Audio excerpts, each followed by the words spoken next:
ఏంటి ప్రభుత్వం వచ్చింది. కూటమి ప్రభుత్వం 75 రోజులు అవుతుంది. ఎలా అనిపిస్తుంది? పరిపాలన ఎలా ఉంది? రూలింగ్ ఎలా అనిపించింది? చాలా చాలా చాలా చాలా బాగుంది. గతంలో జగనన్న ప్రభుత్వం ఎలా అనిపించింది? చూశారుగా మీరు కూడా ఎలా అయింది. గత 5 సంవత్సరాల్లో ప్రజలు ఎంత ఇబ్బంది పడ్డారనేది మీరు కూడా చూశారుగా. కూటమి పాలన అవడం కారణం ఏంటంటే 11 సీట్లకి పరిమితం అయ్యారు కదా జగన్మోహన్ రెడ్డి. అంత కిందకి వెళ్ళిపోవడం అంత ప్రజలు ఎందుకు ఇలా చేశారంటారు ఒకేసారి ఇంటికి అంతా? జనాలు చెప్పలేని అసంతృప్తితో ఉన్నారు. చెప్పలేని అసంతృప్తితో ఉండి 11 సీట్లకు పరిమితం చేశారు జగన్మోహన్ రెడ్డిని. కూటమి ప్రభుత్వం వచ్చింది. పవన్ కళ్యాణ్, చంద్రబాబు నాయుడు వల్ల ఉపయోగం ఏంటంటే ఏమని చెప్తారు? వీళ్ళ వల్ల ఎందుకు మంచి అంటే ఎందుకు గెలిపించుకున్నారంటే ఏమని చెప్తారు? 75 రోజులు చూసాం. ఇక మీద గతం ఉన్న రోజుల్లో చూడబోతాం. మంచి సుపరిపాలన అనేది మనం చూడబోతున్నాం. దానికి మనం చెప్పేది ఏముందండి? చూస్తున్నారుగా జనాలు. అభివృద్ధి ఎలా జరిగిద్ది అంటారు? అభివృద్ధి జరిగిద్ది అంటారు కూటమి ద్వారా. గతంలో చూసారుగా జగనన్న ప్రభుత్వం ఉన్నప్పుడు అభివృద్ధి జరిగిందా? ఈ కూటమి ప్రభుత్వం వచ్చిన తర్వాత అభివృద్ధి మీకు జరగబోతుంది? చంద్రబాబు నాయుడు గారు అంటే అభివృద్ధి అంటే చంద్రబాబు నాయుడు గారు. కూటమి ప్రభుత్వం వల్లే అభివృద్ధి సాధ్యం. జగన్మోహన్ రెడ్డి సంక్షేమ పథకాలు అందించాను, పేద ప్రజలకి మంచి పని చేశాను, లైక్ పంచాయతీలకు కూడా మంచి పని అభివృద్ధి చేశాను అంటున్నాడు కదా, ఎంతవరకు కరెక్ట్ అంటారు? ఇప్పుడు అంతకుముందు అనేది ఆ పథకాలు ఇవ్వకపోతే జనాలు బతకలేదా? పిల్లలు మామూలుగా అమ్మఒడి పోతే పిల్లలు చదివించుకోలేదా? పథకాలతో ఏముంది? రాష్ట్ర అభివృద్ధి కావాలి కానీ రోడ్లు సంక్షేమం ఏముంది? చూస్తున్నారుగా మీరు. ఎక్కడ చూసినా గుంతలు పడిన రోడ్లు, మొత్తం మరమ్మతులు లేని రోడ్లు, డ్రైనేజీ లేని వ్యవస్థ మొత్తం చూస్తున్నారుగా. సీసీ రోడ్ అనేది ఒక కిలోమీటర్ పోసారా? అన్నా క్యాంటీన్ గురించి ఏం చెప్తారు? మంచి పని అంటారు. ఆపోజిట్ పార్టీ వాళ్ళు 5 రూపాయలు ఇచ్చి బెచ్చమేస్తున్నారని వైఎస్ఆర్సీపీ లీడర్స్ అంటున్నారు. ఎంతవరకు కరెక్ట్ అండి కామెంట్స్ అనేది? అసలు ఆ మాట ఎలా అంటారా? ఇప్పుడు మేము ఫోన్ పట్టుకుంటే కాదు, అన్న క్యాంటీన్ దగ్గర కళ్ళం నీళ్ళు పెట్టుకుని చెప్తా ఉన్నారు మంచి పని. ఇన్ని ఈ 5 రూపాయలతో భోజనం చేస్తామని చెప్పి కళ్ళ నీళ్ళు పెట్టుకుంటున్నారు సంతోషంతో. ఇలాంటి ముందడుగులో మంచి జరుగుతాయంటారా? ఉద్యోగాలు వస్తాయి, పిల్లలకి ఉద్యోగాలు, భవిష్యత్తు బాగుంటుంది అంటారు ఈ కూటమి ప్రభుత్వం? అనేక ఇప్పుడు చంద్రబాబు గారు అంటే అభివృద్ధి, ఆయన ఉంటే పరిశ్రమలు అనేకమైన వస్తాయి. చెప్పలేనంతగా అభివృద్ధి అయ్యిద్ది Andhra Pradesh. Okay sir, thank you. అవే ఎలా అనిపిస్తుంది ఇప్పుడు ప్రభుత్వం, కూటమి ప్రభుత్వం 75 రోజుల పరిపాలన ఎలా అనిపించింది? దీనికోసమే 8 నెలలు బట్టి ఎదురు చూసుకుంటూ కూకున్నా బాబు. ఎందుకు 8 నెలల నుంచి ఎందుకు కూటమి ప్రభుత్వం రావాలని కోరిక? ఏంటంటే వైఎస్ఆర్ ప్రభుత్వం పిల్లలు లాక్కుని మిద్దె భాస్కర్ రావు డిఎస్పి, బొలుసు సూరిబాబు, బొలుసు సీతారామయ్య వీళ్ళు పార్టీలోకి రాలేదని పిల్లలతో కొట్టించి సంపాలని చూస్తే అర్ధరాత్రి కాడ బల్లీలు వచ్చేసాం. 2 సంవత్సరాలు అయింది అనాథాశ్రమంలో ఉండి. 2 సంవత్సరాలు ఇంటికాడ ఏమీ లేక ఆడేడ అప్పులు తీసుకొచ్చి తిన్నా. తీవ్రంగా సంపాలని చూస్తే బల్లీలు వచ్చా. అంటే ఏంటి టీడీపీ పార్టీ అన్న? టీడీపీ పార్టీ నాది. పార్టీ వచ్చిన కాడ నుంచి నేను అదే. అదేంటి కులం మొత్తం భేదం లేకుండా అందరికి న్యాయం చేస్తా అన్నారు కదా జగన్ గారు. పార్టీ జగన్ మెడకాయలు కొయ్యటం మటుకు చేస్తారు, అది మటుకు ఖాయం. ఏంటి బాధ మీద అక్కడి నుంచి రావడం ఏంటి?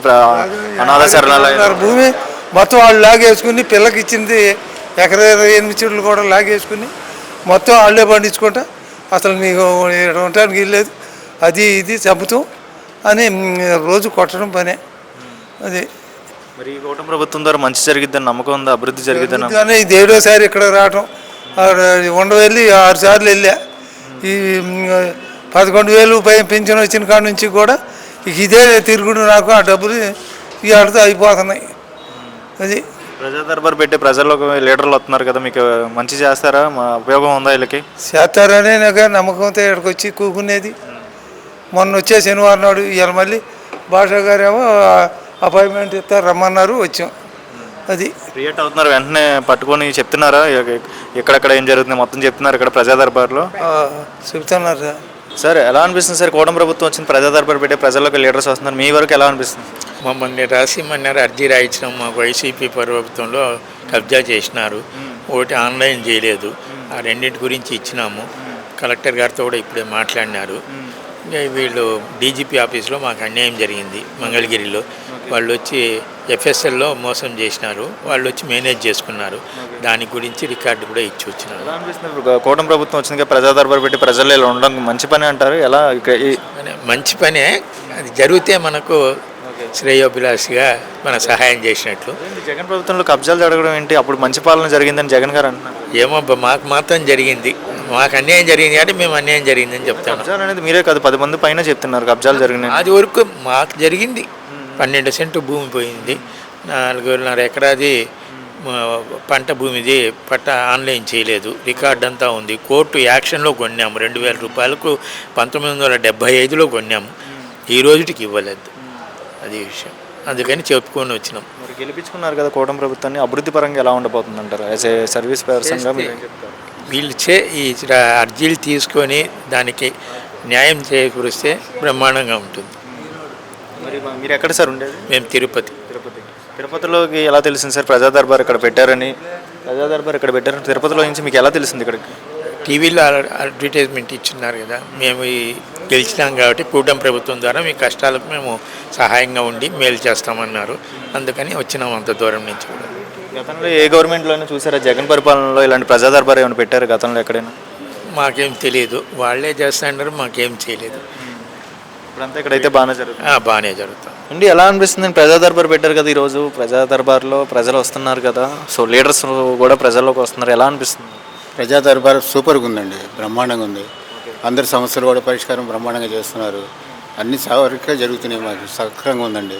ఎక్కడి నుంచి వచ్చినారు మీరు? మేము దుగ్రాల మండలం చిలువురు గ్రామం అండి, గుంటూరు జిల్లా దుగ్రాల మండలం చిలువురు గ్రామం అండి. మాది ముస్లిమ్స్. నేను షేక్ సత్తార్ అని చెప్పి నేను కార్యకర్తని, గట్టి కార్యకర్తని 82 కాడి నుంచి ఉన్నానండి పార్టీ. ముస్లిం మైనారిటీకి ఎలా చూస్తున్నారు? ఈ గవర్నమెంట్ ద్వారా మంచి జరిగిద్ది అంటారా ముస్లిం మైనారిటీ? బ్రహ్మాండంగా జరుగుతుందండి, మనకు బాగుంది. ముందు ముందు ఇంకా జరుగుతాయి, ఇంకా వస్తువులు ఇంకా ఉండేవి అని చెప్పి చెప్తున్నారు కాబట్టి బ్రహ్మాండంగా ఉంటుందని మాకు ఐడియా ఉంది. గుంటూరు పక్కన అమరావతి ఎలా ఉండబోతుంది? అభివృద్ధి జరిగిద్ది అంటారు ఈసారి? సూపర్గా ఉంటుందండి. డిసెంబర్ నుంచి స్టార్ట్ చేస్తారంటే వర్క్ స్టార్ట్ అవుద్ది. అక్కడి నుంచి మనకి ఇక్కడ అన్ని ల్యాండ్కి పెరిగిద్ది, ప్రజల్లో కూడా ఇది వచ్చేది, అందరికి ఉద్యోగాలు వస్తాయి, అందరూ కూడా ఒక డెవలప్మెంట్ అయిపోతారు. గతంలో జగన్ పరిపాలన ఎలా అనిపించింది? వేరుగా అనుకోవద్దు, అది భ్రష్టు పరిపాలన, భ్రష్టు పట్టిన పరిపాలన.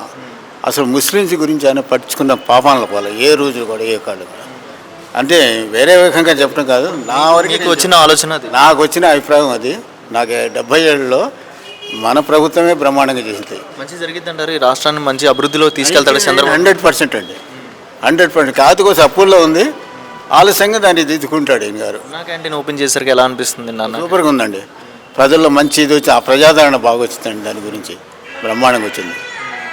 అన్న క్యాంటీన్ అసలు సూపర్ అండి, దాంట్లో మనం కూడా భోజనం చేసాం. ఎలా అనిపిస్తుంది? టేస్ట్ ఎలా ఉంది అన్న? బ్రహ్మాండంగా సూపర్. తినాలండి, నేను తినాలి. యార్డుకి వెళ్తాను ఎక్కువగా, నిమ్మకాయల వ్యాపారం చేస్తాము.